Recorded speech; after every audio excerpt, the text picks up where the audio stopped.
Australian Aviation Podcast, the official podcast of Australian Aviation, unpacking the latest insights, developments and issues impacting Australia's aviation sector. Hello everybody, my name is Adam Thorne and welcome to the Australian Aviation Podcast. By some miracle, we have made it till 2025. I will introduce my co-host, Jake Nelson. Jake, how are you? Happy New Year, all that? Happy New Year. Probably even odds if we all make it to 2026 at this point. Right, but when we were in our last episode, and I don't want to get too Christmassy, we were talking about Whamageddon. We were. We were. Briefly recap what Whamageddon is for those people that weren't listening, and then tell us whether you won or lost Whamageddon this year. Well, last year now, Adam. Last year. We haven't done a podcast since last year. Yeah. No, it's a challenge where you have to go through from December the 1st to December the midnight on December the 24th, so Christmas morning, without hearing Last Christmas by Wham. The original is the only one that counts. Remixes and covers are fine. Yeah. So, but this year, we've got to build this up a little bit. This year, though, to save me from tears. This year, you were really, I don't know what the word is, dangerous, exciting, because you actually went to a Wham themed party. Last Christmas themed party, which is just hardcore. Fully expecting to get Whammed at that party. We didn't because they had it once on the playlist and all the rest of the times were covers. Yeah. So you've managed to get through this. You got this incredible second wind. And that have you managed then to stagger on to Christmas Eve? Did you make any? And how did it go? You did it, right? So you got through it. Yeah. I was unwhammed. You were unwhammed. If you get whammed, you go to, is it Whamhala? Whamhala, yes. Why is it Whamhala? What's Whamhala? Why not? Right. Okay. That's just what it's called. You know, it's like Valhalla but for Wham. Right. Okay. Did you take any precautions to help make that final? When I went out by myself to the shops and stuff, I'd wear headphones and play music. Yeah. I out of deference to my partner who was sick of me doing that, I did not do it when I was out with her. Yeah, no, good. It paid off, and I was unwhammed for the second year running. So this is the second year. Is it the second year in total, or is this like? I've conquered the Whamageddon before, but it had been a while. This is congratulations. Not many people can do it 2 years in a row. No, it's. I think I did get Mariah at one point, but who doesn't?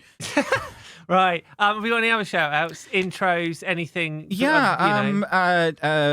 Bernie D, Burnster 787 he is an entrepreneurial, enterprising young man because he has dropped us an email saying... Can we quickly give a background for those not aware so Bernie is, I think, 14, 15 years old, aviation enthusiast. He's looking to get, flight training. I believe he wants to work for Qantas someday. He commented on one of our videos, looking for people to if anyone wants to help him out or if anyone wants to, patronize his web design business. Which he would presumably be using to help pay for the flight training. And he has sent us an email from his official business email from BD Web Design to show a demo portfolio website that he built for me. Well, that's good. So I've been saying you need to actually get a portfolio of sort of all your best stuff. Oh, yeah. It's all out there in the cloud, Adam. That's what it is. I see what you did there. Yeah, took some details and images from my LinkedIn. And he said, if you'd like to purchase this portfolio website, please let us know. And would be more than happy to build a website for Adam as well if he's interested. Purchase? I don't understand how PR works. Basically, you give us something free and we give you a plug. But he's been he's actually just making a pitch. Listen, I admire the hustle. Bernie, I admire your hustle. I am probably okay for a website, but I like your moxie. Well, to be fair, I've got my own portfolio website, and I've not updated it in years. But I reckon that I'm not ruling it out. We know him, we like him. It's going on like a good cause. So a message to you: you're gonna have to give me a bit more. I want to see a little bit of a mock-up. I want to see a screenshot, and then we can talk price. So I'm not writing it off, but you're gonna have to do a little bit more. And obviously, I do expect a bit of a discount. Again, if you're from Media Watch, you can stop listening. But a little bit of a discount. Well, that's the influencer economy, isn't it? The whole podcast thing. Next we'll be running ads for Squarespace and some subscription box that sends you. We'll take them. We'll take those ads if you are from Squarespace and you do want to advertise. Like, but that'd totally crush BD Web Design. Oh, Well, yeah, maybe. Look, we'll just take money from anyone. But yeah, no, basically, get in touch with me. I want to see a little bit more. I don't know why we're spending half the episode always talking about him, but he's got so many. As I said, he's an enterprising young man, and I wish him every success. Yes. Also, shout out and a thank you if you did not see our bonus last podcast of the year, Paul Boyce, who was in charge of TAA, or one of the managers of TAA in Darwin. He was the Darwin manager for TAA, Trans-Australia Airlines, when the Cyclone Tracy hit in 1974, which was, of course, 50 years ago just this Christmas just gone. Spoke to him on the podcast. Amazing talent. And an incredible story, just of the survival and the resilience that Darwin showed, and the support that it got from the aviation community. It was extraordinary because obviously I listened to this when you put this out. I read it afterwards that it was something like 70% of all the buildings in Darwin were destroyed, which is astonishing. Like, you couldn't imagine that today. Pretty much flattened, a very significant city. And then obviously happened on Christmas Day. Yeah. The idea there was a song about it. Santa never made it into Darwin. Disaster struck at dawn on Christmas Day. But there can't be many, like I say, there can't be many major kind of Western countries that have had major cities almost entirely destroyed in a day by a weather event. I mean, it was a with climate change, that's probably going to be more frequent. Well, yeah. Well, there was Katrina, wasn't there, in New Orleans? That's true. Yeah. And there was, those cyclones that hit the Gulf and North Carolina last year. I remember. Was it? I don't remember the name of it, but hit like Asheville, North Carolina, and all those places. I can remember the places that they hit. I just can't remember the name of the storm. Helene. Hurricane Helene. So, severe weather events are probably going to get more common, but let's not dwell on that. No, it's an aviation show. I don't want to hear that. But yeah, a fantastic interview with Paul Boyce. He was great to talk to. And if you're listening, Paul, loved having you on the show, and we hope you enjoyed the podcast. Excellent, cool. We got any more shout-outs? Yeah, shout out to my lovely partner, who for Christmas got me this frankly adorable, it's good, isn't it? Qantas plane plushie. It looks like it's a 747. Is it a 747? From Daron Toys. Well, see, it looks like a 747. I'm holding up to the camera here. They got two engines. It's got the hump there. It's got the second deck, but it's only got two engines. So I'm not sure if it's a 747 or some weird mutant A340. Where did Jenny get that from? Is that like found on eBay, or is that like from a Qantas shop? It was from Hobbyco, I think. I say A340, of course, but the A340 also has four engines. So maybe it's a Dreamliner that's halfway through mitosis. I don't know. But there it is, a little. It's very nice, actually. It's a lovely little Qantas plane plushie. So yeah, it's been and we hope as well that all of you have had a great New Year. Getting through the holiday period unscathed.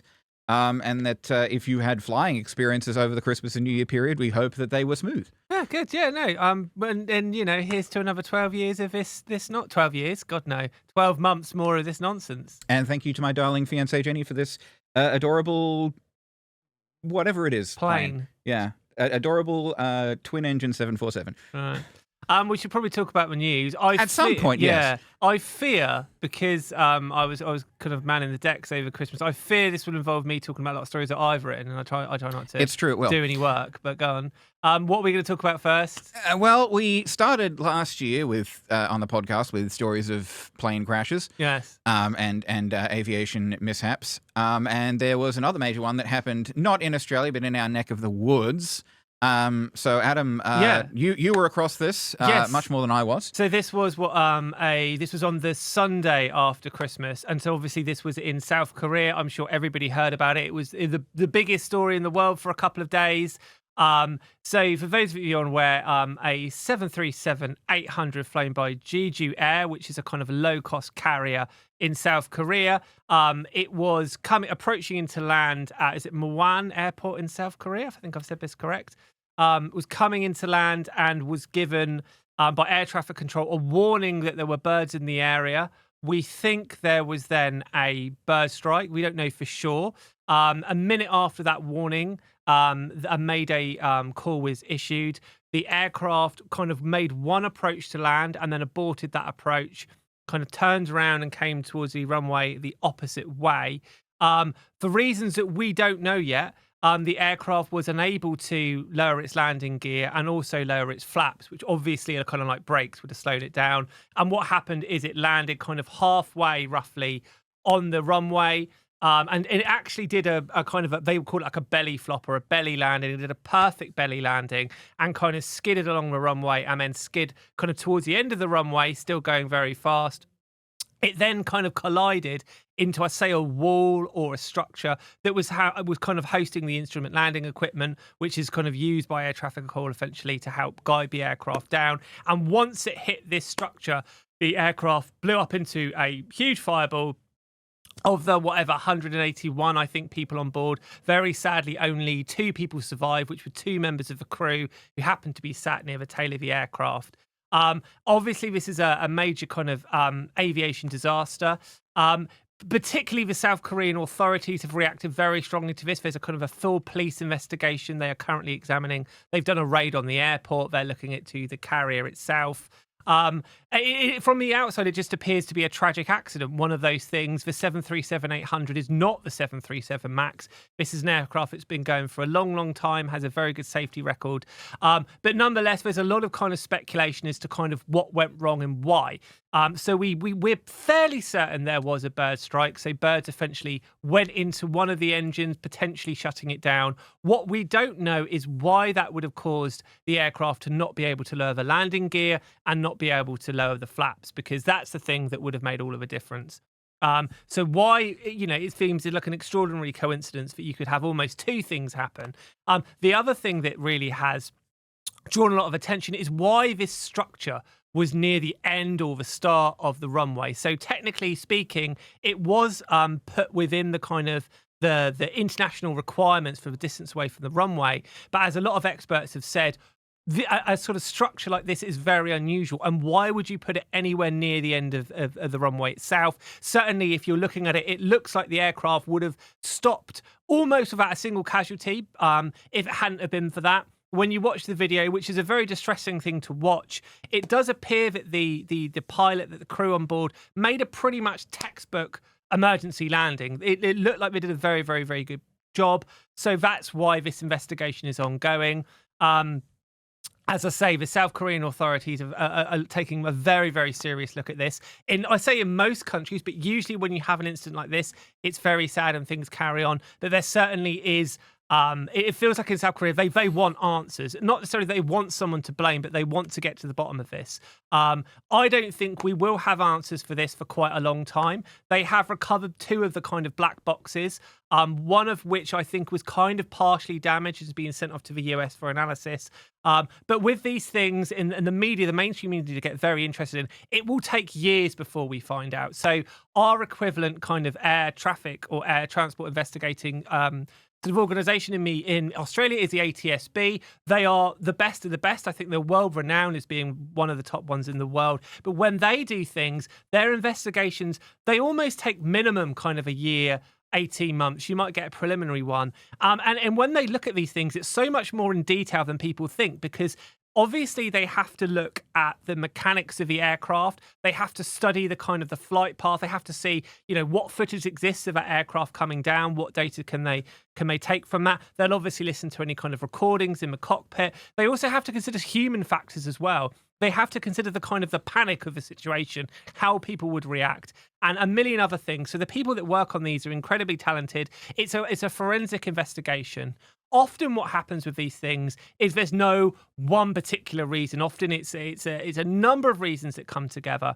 And particularly with the ATSB, and I'm not sure exactly how it works in South Korea, in the ATSB, they have this idea of almost like a no-blame investigation, that when they go into it, they're not necessarily trying to find people guilty or innocent. They're simply trying to establish the most likely course of events of what happened. And particularly in Australia, the ATSB, in their reports, they don't actually name anybody. They might refer to their position within the team, but they don't name anybody. I think in reality, we're going to be waiting 18 months, 2 years or so. Even though everybody wants to find one person to blame, probably the likelihood is that at some point this was a tragic accident. Perhaps lessons could be learned. There could also have been maybe some systemic issues at play. Yeah, exactly. I'm looking at this New York Times article. This is not going to be good news for Jeju Air, which was already apparently heavy with debt and near record lows in stock. And it's being threatened by a merger between Korean Air and Asiana. So it's going to be rough going. It is the sort of the biggest low cost carrier in South Korea, but this is going to add to its troubles. On the subject of the ATSB, by the way, there's been an interesting discussion raised following the crash of a light aircraft off Coffs Harbour over the weekend. These two experienced flight instructors were killed when I believe it was a Sting S4 plummeted into the ocean. The ATSB was sort of asked, we asked them and media have asked them, are you going to investigate this? And what the ATSB has said was, no, it's on the recreational register. That's not part of our remit. If it's registered as a recreational aircraft, the ATSB, doesn't have to get involved. And what the Recreational Aviation Australia and other local people in the area have been saying was, well, why not? Why can't the ATSB investigate this? The ATSB should be investigating this. They have the facilities to investigate this that other organizations like RAOs don't. And this has come up before, but the problem is obviously they have a remit of what they are and they aren't allowed to get involved in. And obviously that costs money, that costs time. And I'm not saying they shouldn't be doing it, but it's more that the question is, do you expand that remit? But yeah, this does happen, every so often. Right, welcome back. Right, what are we going to talk about next? Well, we should probably talk about the old chestnut of on-time performance. Oh yes. Because we have behind us once again the coveted Huey Award for most reliable airline. But before we get to that, we had the Bitra data first of all from November last year. Yes. Now I would say no. Admittedly, I did write this up, but I didn't do anywhere near as good as you would have done because you are the custodian of the Huey Award. So I think it's best you tackle this one. So actually, what we are going to do. So this was for November, right? This was data for November. Data was for November. So we can give a Huey Award for November. Then maybe next month we can do a 2024 award. I don't know if it'd be too old. Well, the 2024 data is out from Cirium, so we can talk about that as well. Yeah. But for on-time performance in November, according to the Bitra data, Qantas maintained its lead over Virgin Australia as the most reliable major airline group in Australia. Though Virgin is cancelling fewer flights. Now, this was a bad month for most of the industry because we've been seeing reliability in the mid to high, the low mid high 70s, in the 70 range. The numbers have had sevens in front of them for a while. But Qantas and QantasLink only 68% on time arrivals and 68.2% on time departures. Virgin Australia and VARA combined 62.7% on-time arrivals and 64% on-time departures. Now, I believe there were a lot of weather events in November that would have impacted this, but still, that's not great. So basically, what we know is that Virgin effectively, strategy is not to cancel if they can help it, they don't cancel. So they would almost prefer, and I don't want this to come wrong way, but they'd almost prefer people to be delayed for a sizable amount of time rather than have the flight cancelled. It almost seems that that's not necessarily the policy at Qantas, which makes sense because they have more flights that they could dump somebody on, but they're more likely to have a cancellation, but your delay would be less. The lowest cancellations for the month were for VARA, Virgin Australia Regional, at 1.3%, and Skytrans also at 1.3%. Virgin Australia was at 1.7%, Jetstar 2.4%, and then we get up to Qantas at 3.1% and 3.6% cancelled for QantasLink. So in terms of on-time arrivals and departures, Qantas was well ahead of Virgin. In terms of cancellations, Virgin well ahead of Qantas, but in Gulf terms. Yeah. And we do have to give a mention to, by the way, Skytrans, who kind of cleaned the clock of every other airline out there in in November. 97.7% on-time arrivals and departures, and they also had again the equal lowest cancellations of 1.3%. 97.7. Yeah, that's very impressive. That's very, very impressive. That's extraordinary. I kind of feel the Skytrans people should just be running everything, like pluck them out. Yeah, and in fairness, Skytrans, smaller airline. You can only beat what's in front of you. Yeah. You've nailed it. Yeah, no, they've done very, very well. But we also got the data, the global data from Cirium, which is this global analyst that looks at global on-time performance data. And Cirium found that Qantas for 2024 was the most reliable was the most on-time major airline in Australia last year. For over 2024, 73.93% of its flights arrived within 15 minutes of their scheduled time. This is compared to 73.4% for Jetstar, 72.7% for Virgin Australia. Completion rate of 98.36%. Pretty good. And I believe this encapsulates international and domestic together, if I'm not mistaken. So Qantas was the only Australian airline to place in the top 10 for the Asia Pacific region, though granted it was at 10th. Air New Zealand was 4th. Whoa, the Kiwis have thrashed the Aussies again. 77.58% on-time arrivals from Air New Zealand, and the Kiwis were behind JAL, ANA, and Singapore Airlines in that order. Others included Thai Air Asia, which was in 5th, and Cathay Pacific, which was in 9th, just ahead of Qantas. The world leader for on-time arrivals last year was Aeromexico, a carrier based in Outer Mongolia, which achieved Mexico, obviously, which achieved an 86.7% on-time rate. They have a fleet of 113 aircraft. They've got 16 more on order, and the average age of their fleet is only 7.1 years. So they've got a bunch of the Max 8s and 9s, and they've got a bunch of Dreamliners.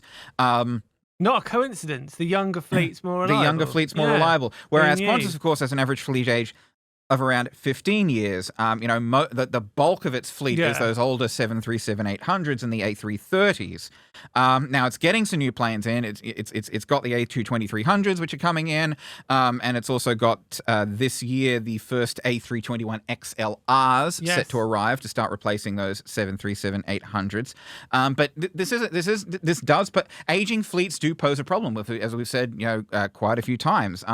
The older an aircraft gets, the less reliable it is. And, even if the engine is newer than the aircraft, there's still room for problems because, the older engines, the engines on those aircraft are still going to be older than the engines on the newer aircraft. Yeah, exactly. And I did research this once in terms of what it is that ages aircraft. Effectively, it's cycles, which is takeoff and landing cycles. So if you have a larger international aircraft, it will be doing less cycles because it might be in the air more, but it's doing less takeoff and landings. But your domestic aircraft, your 737, which could be traveling multiple times each day, they're going to have a shelf life, probably about 20 years or so, I'd say max. You can get them going longer, but the older they are, the more likely they are to need maintenance, the more expensive it's going to be. Qantas was sort of unfortunate. They've had a lot of stick for not getting a new aircraft. The Project Winton fleet restructure, which is kind of happening now, probably would have happened a few years before, but obviously you had COVID.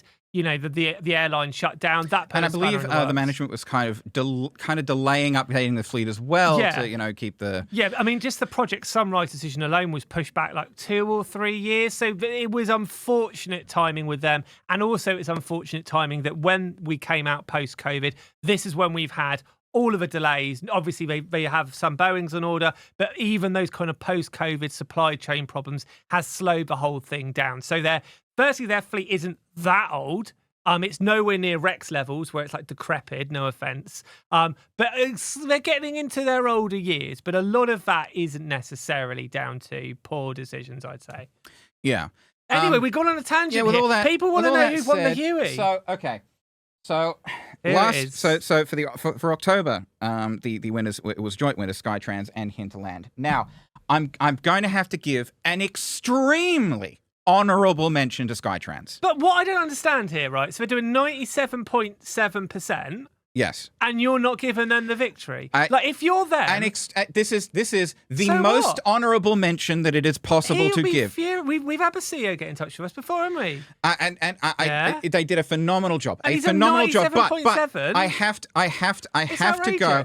outrageous. I have to take into account Go on. the Cerium data. I have to. This is only a semi-scientific process, Adam. Right. There are factors that I have to consider, including the Cerium data, which showed that it was the most reliable airline for 2024. So with a massive asterisk on it, the Huey for this month goes to Qantas. Right. But with the highest of honourable mentions to Skytrans. No, look, I mean, you decide the Huey Award, and congratulations to Qantas, but. 97.7%, and you're still losing. The trouble is if we keep giving it to Skytrans, we're going to be giving it to Skytrans for. But it's not their fault. It's not their fault. From here to buggery. That would be a very boring award. And it's just not their fault. They're running a reliable service and thrashing the opposition week after week after week. So, the fundamental flaw, of course, with the whole Huey process, Adam, is that there can only be one winner. There can only be one winner. Yeah, and there's not many. Yeah, and we can't.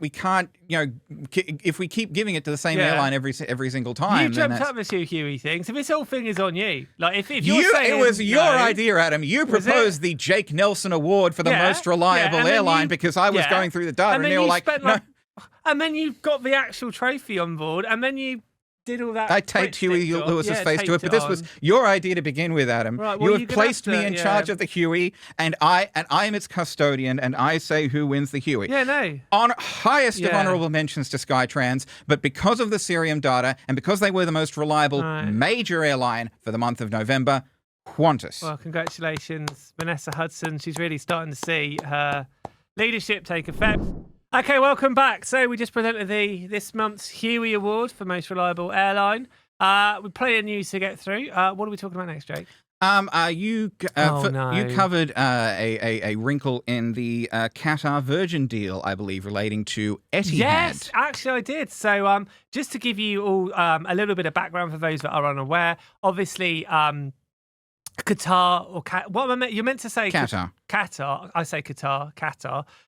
Qatar obviously are hoping to buy 25% of Virgin, which needs to get signed off by the federal government. But as part of this deal, one of the kind of requirements you would presume that Qatar put on Virgin is that Virgin had to cancel its code share with Etihad.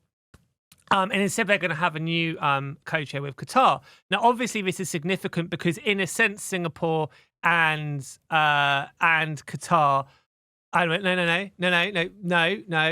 you get me wrong. Well, I'm getting confused.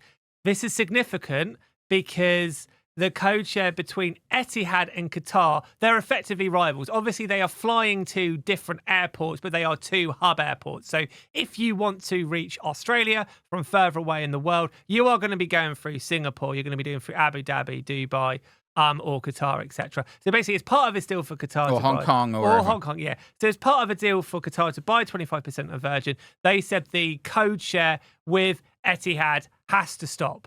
And of course, as well, as many people know, Virgin Australia are going to be launching flights to Doha with Virgin Australia branded aircraft. That will be Qatar aircraft with Qatar crew or wet leasing.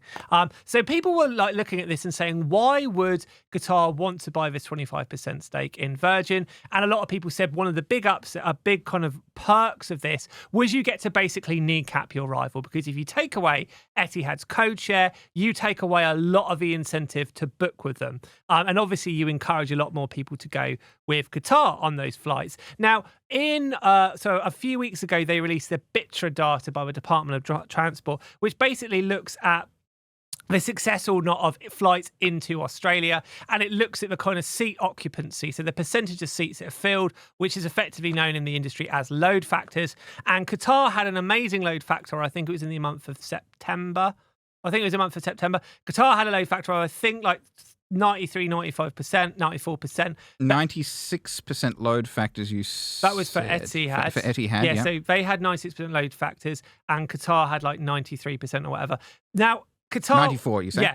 So Qatar are flying considerably more flights than Etihad, but nonetheless, if you are getting load factors of 96, 97%, that basically means your plane is full. I'm sure there are experts that can tell me in more in more detail, but there's always going to be 1 or 2 seats free for various reasons. So if you're getting to that point, you're basically filling the plane. Now, if you're putting on, I think it's 60 flights a week into Australia and you are filling 97% of them, you are making a lot of money. This is a very well-drilled operation. Now, that was the last month of data before we heard about this move with the co-shares. So what it's showing is this is probably going to do a huge amount of damage to Etihad. And in fact, if you're Qatar, Etihad are their biggest rival, arguably their biggest rival. So it gives a very intriguing look at why they would do this. Now, one of the other kind of twists in this is that and you can tell us a little bit more about this, when Etihad effectively found out about this, they almost kind of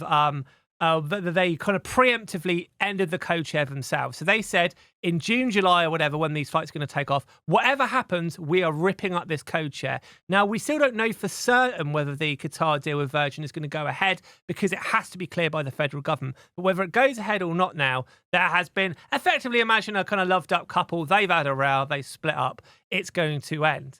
But again, it gives this intriguing kind of insight into this kind of balancing act between all the different airlines. Yeah, and again, as you say, a shrewd move from Qatar there to do their best to box out Etihad, because Etihad was in a sort of an interline agreement with Rex for domestic services, but Rex's domestic services are no longer a going concern. So where to for Etihad? Yes, and obviously because they're effectively blocked out because Emirates has a deal with Qantas, so there's nowhere else for them to go. But even Singapore have been slightly damaged by this because I think the code share to Singapore or the deal with Singapore will remain, but further on it won't. So well, if it's the Singapore flights just within Asia, I believe it's still fine. But going to Europe or going to Europe with Singapore Airlines, you can't code share anymore. So this is a really big boost in terms of Qatar's dream to make Doha the kind of APAC region hub airport, the hub for the world. This is a huge boost. So it does make total sense why they would do this. Yes, and hopefully again it will be good for competition. Yeah. But we obviously we don't know how Etihad will respond to this. Whether and we don't know how passengers will respond to this. Whether more passengers will start booking internationally with Virgin / Qatar and abandoning Etihad. Yeah, well, I mean, it's interesting because at the moment Qatar is putting on 2 or 3 times as many flights as Etihad, so they're going to have effectively another 28 through this Virgin deal. Yeah. Whether they can continue those high load factors, we will see. There's an element here of perhaps they've already gone too far, so we don't exactly know. But it's going to be interesting to see how it plays out. Right, what are we going to talk about next?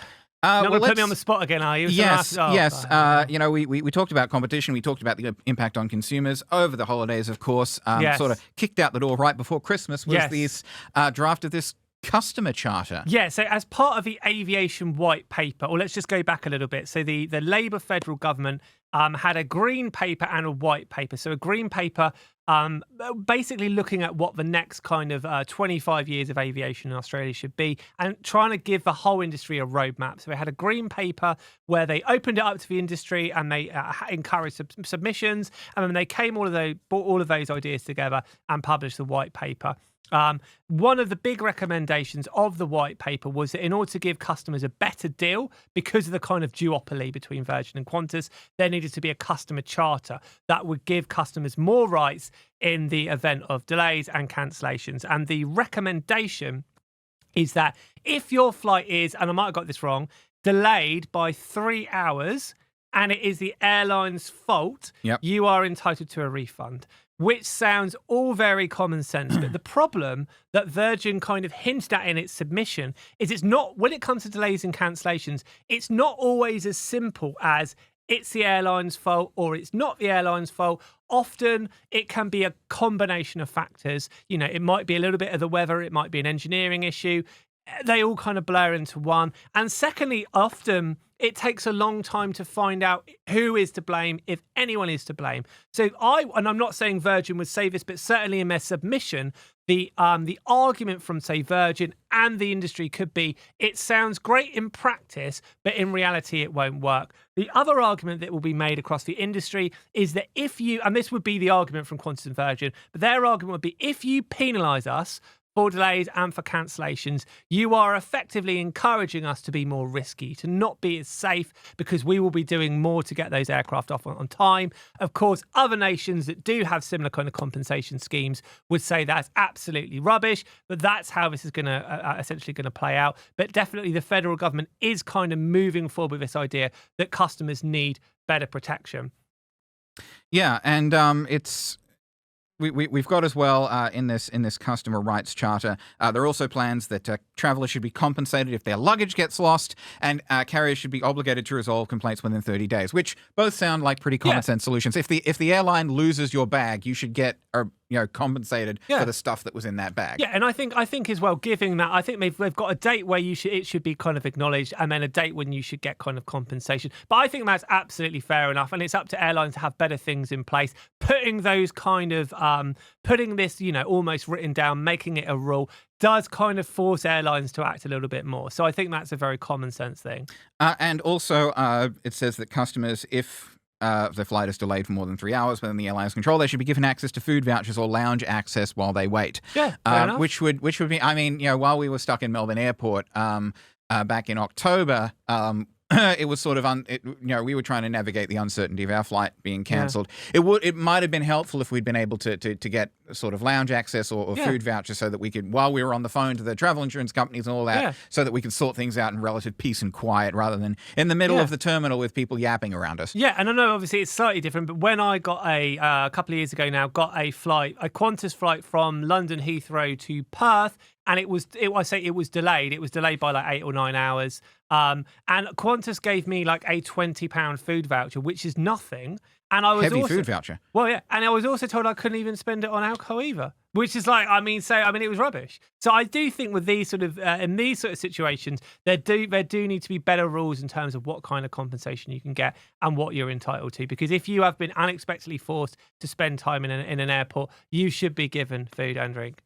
And Transport Minister Catherine King, she has previously said that the airline customer advocate, which is industry funded, hasn't made enough progress in fixing common issues. She says too many Australians have been left out to dry when flights are cancelled or disrupted. It's impossibly complex to get a refund or even contact a company representative. She said customers deserve to get their money back if they are owed it, full stop. Yeah, okay. So yeah, it's we'll be interested to see what the submissions are on that, and how that gets sort of tweaked before it gets put into practice, if at all. Yeah, and I'd imagine as well that's all going to be. We're going to have an election in May. Potentially Presumably earlier. They want to get these things pushed through before that happens. Right, what are we talking about next? We must be nearing the end. Yeah, well, we got a couple of interesting aircraft movements. Oh yeah, another one I'm going to have to talk about. Yes, so we'll put. Yeah, this you first. might have to help me out here with some of the exact details, but in October, and I can throw this back to you a little bit, as this is a story you covered. In October, Qantas kind of had the final flight of the 717. For those that are unaware, the 717 obviously are kind of a smaller domestic aircraft, but this is the aircraft that actually, almost more than other, Qantas owes a lot of its kind of vice-like grip over the domestic market too. So these 717s initially were owned by Impulse Airline. The Qantas Group bought out Impulse, and they used a number of these 717s to set up QantasLink, obviously, and make that quite a dominant force. A few years later, those 717s went to Jetstar. Obviously, they were a backbone of helping Jetstar grow and ultimately, in the end, take out their rival Tiger Air. So those jets were incredibly important. So back in October, I believe it was, and they'd been slowly retiring the fleet. There were 2 left in the country, both flying on the same day. I think it was like October the 26th. One of the 717s flew earlier in the morning, and then another aircraft flew the final service a few hours later. And they had loads of these aviation influencers on the final flight. They did a big press release. All the photos got sent out. All of that, and to be fair to Qantas, when people say a lot of mean things about Qantas, they do bloody love their aircraft. And when it comes to retiring an aircraft, they always put on a good show. You know, they never let 747s. Yeah, exactly. They don't let an aircraft just go off to the boneyard without any sentiment. You know, they're very nice about it. So they gave it the full package. And one of those two final aircraft flew off to the Victorville Desert Boneyard in California. The other one, I think, was meant to stay in storage and was then going to go to Brisbane, where it was speculated it would be gifted to an aviation training school. And it sat there basically for a few days. And then what happened is, quietly, they kind of needed it. And this aircraft ended up doing another 2 months in service, flying all around the country. So they had the big retirement, and then it carried on, which is actually a testament to how useful and how good the 717 is. And then what happened basically is the speculation was one of the reasons it was used at the end was that they were waiting a little bit longer than they thought for their latest A220. VHX4E. Yes, which ended up arriving, I think, at the start of December. Yep. So once that arrived, they had their extra aircraft, and then it was finally allowed to go. And we had, I think it was Craig Murray, who was on the ground at Brisbane Airport, who managed to take a picture of the final touchdown of a kind of official Qantas service of the 717. So I don't want to poop it because it's not Qantas's fault, but all of those influencers that were like, we're on the final flight, you actually weren't. The final flight was a flight. Nobody would have realised it's a final flight apart from Craig Money. He was there on the ground taking the photo. I don't know how he knew this. Craig is a prolific Australian aviation photographer. He must have been tipped off by the airport. He's got snouts or whatever. He's got the pictures. I've checked it all out, done my digging. I called up Qantas and I'm like, we've got the story. What do you think? And they were like, it's true. Though they did say to me, don't rule out somehow it couldn't come back one day. But no, credit to you, Craig. You managed to get the actual real story of the final flight of a 717. Yes, very well done to Craig. And well done to me for remembering all the details. And well done to you for remembering all the details as well. There have been, so it will be interesting to see, what happens to this last 717, whether it gets gifted to this aviation school. People have been saying that it should also be, that it should instead be given to perhaps the Qantas Founders Museum or to another aviation museum to sort of have it on display as part of the aviation legacy of Australia. So we'll see what happens to it. We'll keep tabs on it. We're going to tabs on it. And the last interesting aircraft that we're going to talk about is one that I actually covered, so that'll give you a bit of a break. Though it is space. It is space related, which is kind of your patch. But we had on Monday a Gulfstream 5 arrived from NASA. NASA. It transpires NASA actually basically like an airline. NASA has a huge fleet of aircraft. They have a 777 for some reason. I mean, who knew? Yeah, go on. Well, the good people at Flight Radar and Plane Spotters and all of them. Yeah. But this Gulfstream 5, NASA 5, N5, and N95NA touchdown in Brisbane on Monday. As of time of recording, it's supposed to be flying out to Perth today, and the goal is that it will sort of monitor the re-entry of the SpaceX Starship when it launches, hopefully for SpaceX, on the 11th. So what's effectively going to happen is, for those of you who may not be aware, Starship is the big space super rocket which Elon Musk, your favourite, hopes eventually to use to take humans to Mars.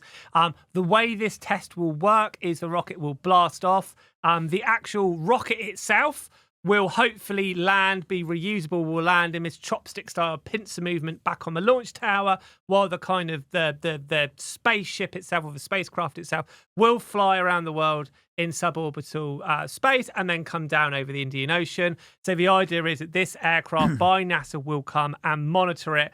I think taking photos of it and also monitoring the temperature and so they're going to be they're going to be looking at the re-entry and the peak heating events, which will be about an hour after launch as it crosses the horizon, splashes down in the eastern Indian Ocean. And so that is why this Gulfstream is here from NASA flying all the way out from there's also been America. a lot of speculation that Australia could play a part in future launches of Starship, that potentially it could be recovered off the Australian coast and kind of dragged back to Australia for people to monitor it. There's also been rumours that SpaceX could be looking to launch rockets from Australia, which makes sense because there's a lot of land. You're able to reach all different sorts of orbits. But the fact that NASA are coming here to look at this is a very interesting development indeed. It is, and it's good for us at Australian Aviation and good for you at Space Connect as well. Yeah, exactly. Also, I did notice, we talked about this earlier, in a NASA's fleet, they've actually got a Hornet. So basically, NASA are tooled up. They've got massive aircraft. They've got fighter jets. They've got biz jets. Someone's got to shoot down the alien mothership when it arrives. This is true. You're not always going to have Will Smith or some guy with a power book that can inexplicably connect to alien technology. Yeah, well, it's good to know that NASA may well be, there's probably a feature in this, NASA may be the coolest airline in the world. There can't be another airline that's got like a Hornet, a 777, business jets. They've only got cool aircraft. I think, yeah. There's probably something in that. Anyway, that's probably enough rambling for this week. We got anything else at all, Jake, we need to talk about desperately? Are we done? No, once again, Happy New Year. Happy New Year, yeah. Thank you, Jake, for joining us, blah, blah, blah. Thank you, Adam. Yeah, it's all blah, very blah, awkward blah. now. Yeah, blah, blah, blah. We will be back on the show the same time next week. But from now, from me and Jake, goodbye. Goodbye.